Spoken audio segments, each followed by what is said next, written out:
সবাইকে good evening. তো সবার কি টিফিন খাওয়া হয়ে গেল?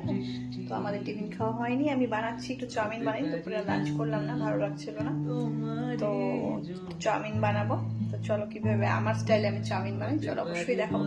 হ্যাঁ, এটা আমি এরকম করে খেতে ভালোবাসি, কারণ ছোটবেলায় মা আমাকে এভাবে বানিয়ে দিত, তার জন্য ওটা এখনো মুখে লেগে আছে এক কোণে। যতই টেস্ট করে, যতই আমি রেস্টুরেন্টে খাই না কেন, কিন্তু মার হাতের সেই স্বাদটাই আমার বেশি ভালো লাগে। তো চলো মা কি করে বানাতো আর আমিও সেই সেম ভাবেই বানাই, চলো আমাদের সাথে শেয়ার করবো।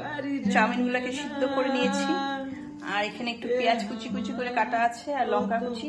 এখানে দিচ্ছি হচ্ছে ছোট ছোট করে আলু, আর দিব হচ্ছে ডিম, আর দিব হচ্ছে বাদাম ভাজা।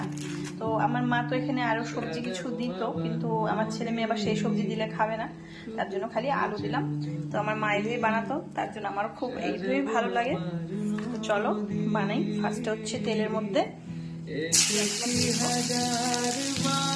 লঙ্কাটা একটু ভাজা ভাজা করবো, বেশি লালের দরকার নেই, হালকা হালকা ভাজা হবে। তারপরে দিয়ে দেবো হচ্ছে আলুগুলো ভেজে নেবো। দিয়ে দেওয়ার পরে দিব হচ্ছে লবণ, আর দিব হচ্ছে হলুদ। একটু ভাজা ভাজা করবো। আলুগুলা সিদ্ধ হওয়ার পরে এখানে একটা ডিম ভেঙে ডিমটা দিয়ে দিব, আর দিব হচ্ছে চাউমিন।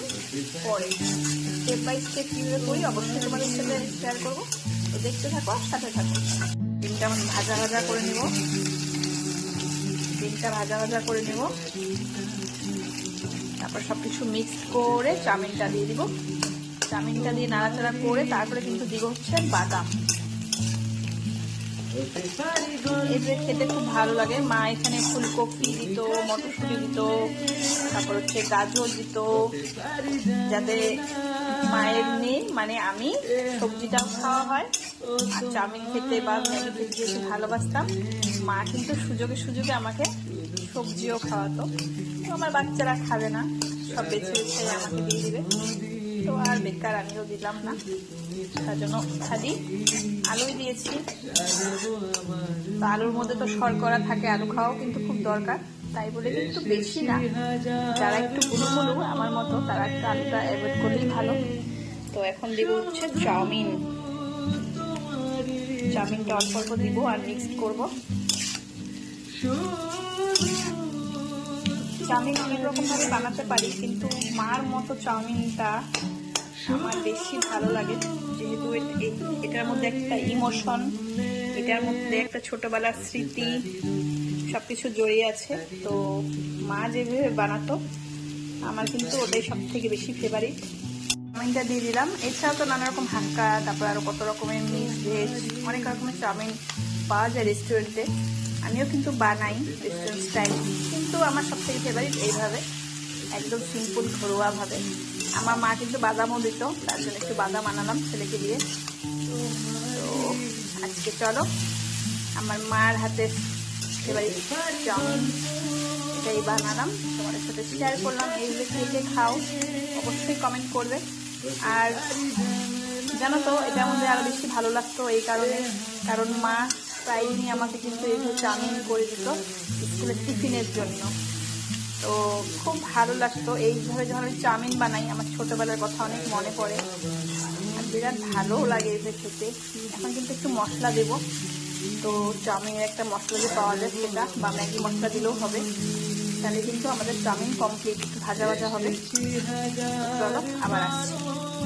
ম্যাগি মশলা, একটু ম্যাগি মশলা না দিলে ভালো লাগে না, বা চাউমিনের মধ্যে যে মশলাটা পাওয়া যায় ওটা দিলেও হয়, তো ওটা নেই আমার কাছে, একটু ম্যাগি মশলাই দিয়ে দিলাম। সন্ধ্যার টিফিন কিন্তু জমে, চাউমিন কিন্তু একবার রেডি। এখানে কিন্তু কোনো রকম সয়া সস বা ভিনেগার কিছু দেইনি, একদম সিম্পল আগের দিনের মায়েদের হাতের বানানো চাউমিন আজকে। তো আমাদের সন্ধ্যার টিফিন জমিয়ে খাওয়া দাওয়া হয়ে গিয়ে তারপরে ডিউটি শুরু। মেয়েকে পড়তে নিয়ে বসালাম, আর ছেলে ওইবারে পড়াশোনা করছে।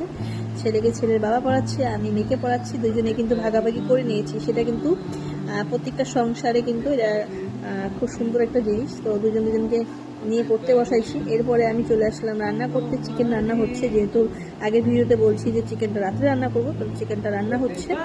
রাত্রে রুটি বা ভাত একটা কিছু হবে, আর সেটা এখনও করিনি, গরম গরম খাওয়ার আগ দিয়ে অবশ্যই সেটা করবো। চিকেন রান্না তোমাদের সাথে শেয়ার করলাম না, কারণ তোমরা সবাই চিকেন রান্না করতে পারো। তো নতুন নতুন যখন রান্না কিছু আমি তোমাদেরকে দেখাবো, অবশ্যই ভালো করে রেসিপি দিব।